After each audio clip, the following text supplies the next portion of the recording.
আসসালামু আলাইকুম।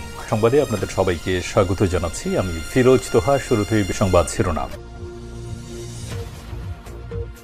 বাংলাদেশের সর্বশেষ গুরুত্বপূর্ণ আপডেট সংবাদ আপনাকে স্বাগত। শুরুতেই সংবাদ শিরোনাম, পরে বিস্তারিত। শুরুতেই জানাবো, এবার সুইজারল্যান্ডে যাচ্ছেন ডক্টর মোহাম্মদ ইউনূস। বিশ্ব অর্থনৈতিক ফোরাম WEF এর বার্ষিক সম্মেলনে অংশ নিতে সুইজারল্যান্ডে যাচ্ছেন অন্তর্বর্তীকালীন সরকারের প্রধান উপদেষ্টা এবং নোবেল বিজয়ী অর্থনীতিবিদ ডক্টর মোহাম্মদ ইউনূস। নতুন বছর উপলক্ষে এটি তার প্রথম বিদেশ সফর।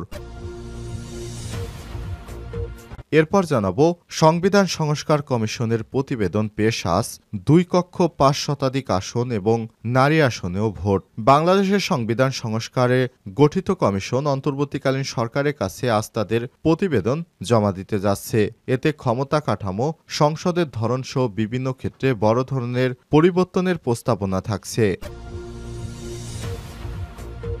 জানাবো, পিলখানা হত্যাকাণ্ড, হাসিনার হাত থেকে রক্ষা পাননি পিলখানার ইমামও। সেনাবাহিনী এবং বিডিআরের মতো দুটি সুশৃঙ্খল বাহিনীকে ধ্বংস করার জন্য পিলখানা হত্যাকাণ্ড ঘটনা হয়েছে বলে মন্তব্য করেছেন কারা নির্যাতিত বিডিআর পরিবারের সদস্যরা।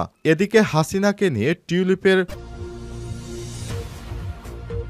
অসচেতন থাকাটা দুঃখজনক বললেন নীতি উপদেষ্টা।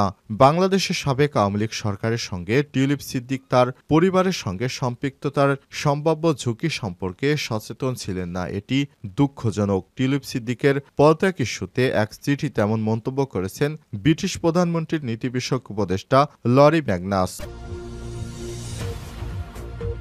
জানাবো, এবার ক্রিস্টিনার সঙ্গে ডিভোর্সের কথা সামনে আনলেন জয়। ছাত্র জনতার অভ্যুত্থানে পতনের পর শেখ হাসিনা এবং তার পরিবারের সদস্যদের নানান গোপন বিষয় সামনে আসছে। শেখ হাসিনার ভাগ্নি টিউলিপ সিদ্দিকের পদত্যাগের পর এবার রোশনালে পড়েছে সজীব ওয়াজেদ জয়। যুক্তরাষ্ট্রের FBI সজীব ওয়াজেদ জয়ের বিষয়ে তদন্ত করছে। জানা গেছে, সজীব ওয়াজেদ জয়ের স্ত্রী ক্রিস্টিনা তার সঙ্গে ডিভোর্স দিয়েছেন। এবং সর্বশেষ জানাবো, গাজায় ইসরায়েলি বর্বরতায় 63 ফিলিস্তিনি নিহত। ফিলিস্তিনে অবরুদ্ধ গাজা উপত্যকায় ইসরায়েলি বর্বরতা হামলায় এ পর্যন্ত 24 ঘন্টা অন্তত 63 জন ফিলিস্তিনি নিরীহ নাগরিক নিহত হয়েছে। আহত হয়েছে 281 জন। প্রিয় দর্শক, এতক্ষণ শুনছিলেন সংবাদ শিরোনাম, এবারে বিস্তারিত। তবে তার আগে বন্ধুরা, অনুরোধ থাকবে সংবাদটিতে একটি লাইক দিন। এই চ্যানেলে আপনি নতুন হয়ে থাকলে আমাদের সংবাদটি দেখতে দেখতে চ্যানেলটি সাবস্ক্রাইব করে রাখুন। কমেন্ট করে আপনার মূল্যবান মতামত জানিয়ে দিন আপনি বিশ্বের কোন দেশ থেকে বা বাংলাদেশের কোন স্থান থেকে আমাদের সংবাদটি দেখছেন এবং শুনছেন। এবারে বিস্তারিত। সুইজারল্যান্ডে যাচ্ছেন ডক্টর মোহাম্মদ ইউনূস। বিশ্ব অর্থনৈতিক ফোরাম WEF এর বার্ষিক সম্মেলনে অংশ নিতে সুইজারল্যান্ড যাচ্ছেন অন্তর্বর্তীকালীন সরকারের প্রধান উপদেষ্টা এবং নোবেল বিজয়ী অর্থনীতিবিদ ডক্টর মোহাম্মদ ইউনূস। নতুন বছরের উপলক্ষে এটি তার প্রথম বিদেশ সফর। আগামী 21 থেকে 24শে জানুয়ারি সুইজারল্যান্ড সফর করবেন তিনি। পররাষ্ট্র মন্ত্রণালয়ের কর্মকর্তাদের মতে 4 দিনের সফরে বিশ্ব অর্থনৈতিক ফোরামে যোগ দিতে আগামী 20শে জানুয়ারি দিবাগত রাতে দাভোসের উদ্দেশ্যে ঢাকা ছাড়ার কথা রয়েছে প্রধান উপদেষ্টার। সম্মেলন ছাড়াও ডক্টর ইউনূস বিভিন্ন আন্তর্জাতিক নেতা, সংস্থার প্রধান, কোম্পানির সিইও এবং উদ্যোক্তাদের মাঝে বৈঠক করবেন। সর্বশেষ প্রধান উপদেষ্টা D8 সম্মেলনে যোগ দিতে ডিসেম্বরে মিশরে গিয়েছিলেন। D8 সম্মেলনে যোগ দিতে 3টি সফরে বহুপক্ষীয় ফোরামের অংশগ্রহণ ছিল। এখন পর্যন্ত ডক্টর ইউনূস দ্বিপক্ষীয় কোনো সফর করেননি। সংবিধান সংস্কার কমিশনের প্রতিবেদন পেশ আজ। 2 কক্ষ বিশিষ্ট 5 শতাধিক আসন, নারী আসনেও ভোটের ব্যবস্থা।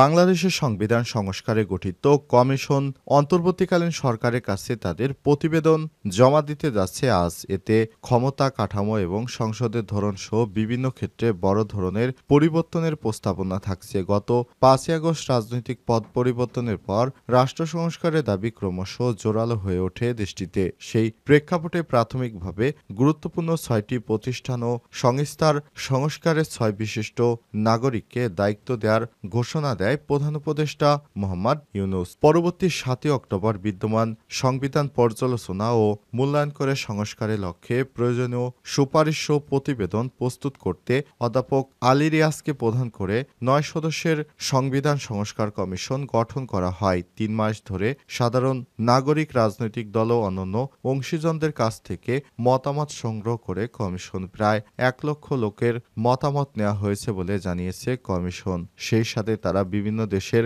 সংবিধানও পর্যালোচনা করেছেন। এসবের ভিত্তিতে ৫ খণ্ডের প্রতিবেদন প্রস্তুত করা হয়েছে বলে কমিশন সূত্র থেকে জানা গেছে। প্রথম খণ্ডে রাখা হয়েছে সুপারিশ এবং সুপারিশগুলোর যৌক্তিকতা।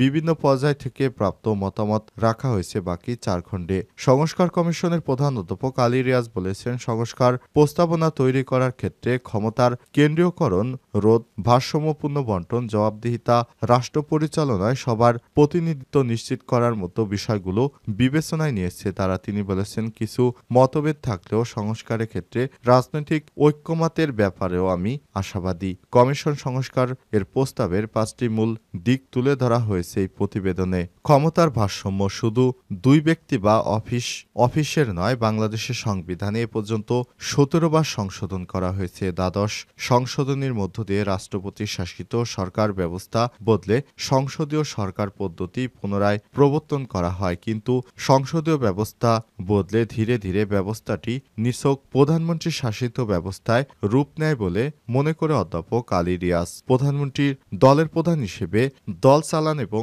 সংসদের নেতা হিসেবে তিনি সংসদের উপর নিয়ন্ত্রণ রাখেন এবং তিনি প্রধানমন্ত্রী হন এবং এমন প্রধানমন্ত্রী যিনি যা বলবেন রাষ্ট্রপতিকে তাই শুনতে হবে, এর অন্যথায় কোনো জায়গা নেই বলেন আলী রিয়াজ। সংবিধানের মধ্যেই ব্যক্তিতান্ত্রিক স্বৈরতন্ত্রের পথ রয়েছে বলে মনে করেন তিনি। সংবিধান প্রধানমন্ত্রীকে যে একচ্ছত্র আধিপত্য ক্ষমতা দিয়েছে সেই ব্যবস্থার পরিবর্তন আনার কথা বিভিন্ন পক্ষ থেকে বেশ কিছুদিন ধরেই বলা হচ্ছিল।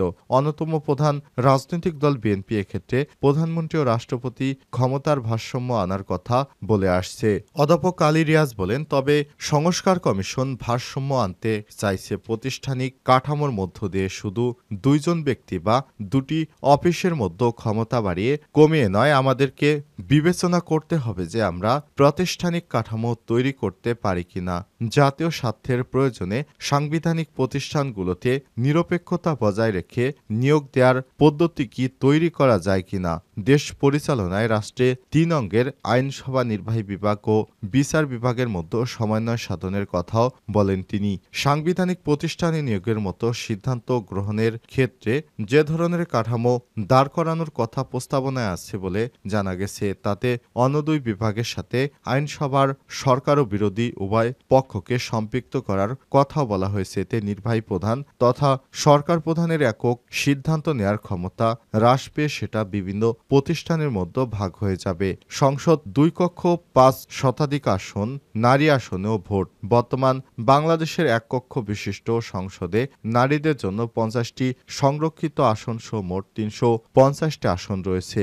এই আসনগুলোতে কোনো ভোট হয় না, তাদেরকে সিলেকশনে আসন দেওয়া হয়। নিম্নকক্ষের ৪০০ আসনের ১০০টি নারী আসন, তবে কেবল দলের মনোনয়ন নয়, তাদেরও সরাসরি ভোটে নির্বাচিত হতে হবে। এবার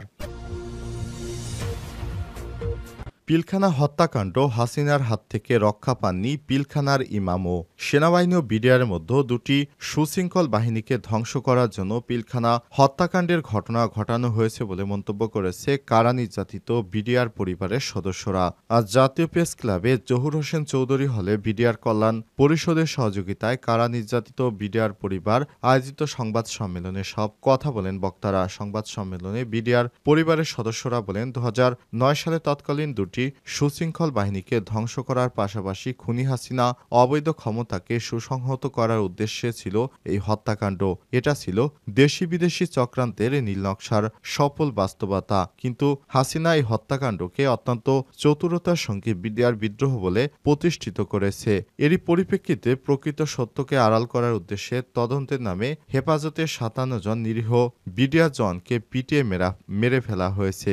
যেসব বিডিআর জন প্রকৃত সত্য প্রকাশ করতে যাচ্ছিল তাদেরকেই তদন্তের নামে মেরে ফেলা হয়। এই খুনি হাসিনার হাত থেকে পিলখানার পেশ ইমামও রক্ষা পাননি। তারা বলেন, হাসিনার পদলেহনকারী তদন্ত কর্মকর্তা আব্দুল কাহার আকন্দ অত্যন্ত চতুরতার সঙ্গে সত্য প্রকাশ করে দিতে পারে এবং মিথ্যা সাক্ষী দিতে রাজি না হয় ৮৫০ জন জওয়ানকে মিথ্যা অভিযোগের ভিত্তিতে জেলে পাঠিয়েছে। এই প্রহসনমূলক বিচার ব্যবস্থার মাধ্যমে ১৫২ জন নিরীহ বিডিআর জওয়ানের ফাঁসি এবং ১৮২ ৮২ জনকে যাবজ্জীবন, প্রায় ৩০০ জনকে বিভিন্ন মেয়াদে সাজা দেওয়া হয়েছে, অথচ একটি সাজার পেছনেও সরকারের পক্ষ যৌক্তিকভাবে কোনো প্রকার সাক্ষ্য প্রমাণ হাজির করতে পারেনি। হাসিনাকে নিয়ে টিউলিপের অসচেতন থাকাটা দুঃখজনক, বললেন নীতি উপদেষ্টা। বাংলাদেশের সাবেক আওয়ামী লীগ সরকারের সঙ্গে টিউলিপ সিদ্দিকের তার পরিবারের সঙ্গে সম্পৃক্ততার সম্ভাব্য ঝুঁকি সম্পর্কে সচেতন ছিলেন না, এটি দুঃখজনক। টিউলিপ সিদ্দিকের পদত্যাগ ইস্যুতে এক চিঠিতে এমন মন্তব্য করেছেন ব্রিটিশ প্রধানমন্ত্রীর নীতি বিষয়ক উপদেষ্টা লরি ম্যাগনাস। তিনি টিউলিপ সিদ্দিকের বিরুদ্ধে ওঠার অভিযোগ তদন্তের দায়িত্ব ছিলেন। তিনি টিউলিপের বিরুদ্ধে ওঠা অভিযোগ তদন্ত করে পুনরায় অভিযোগপত্র দায়ের করেছিলেন এবং একই সঙ্গে তিনি এসব কথা জানিয়েছেন।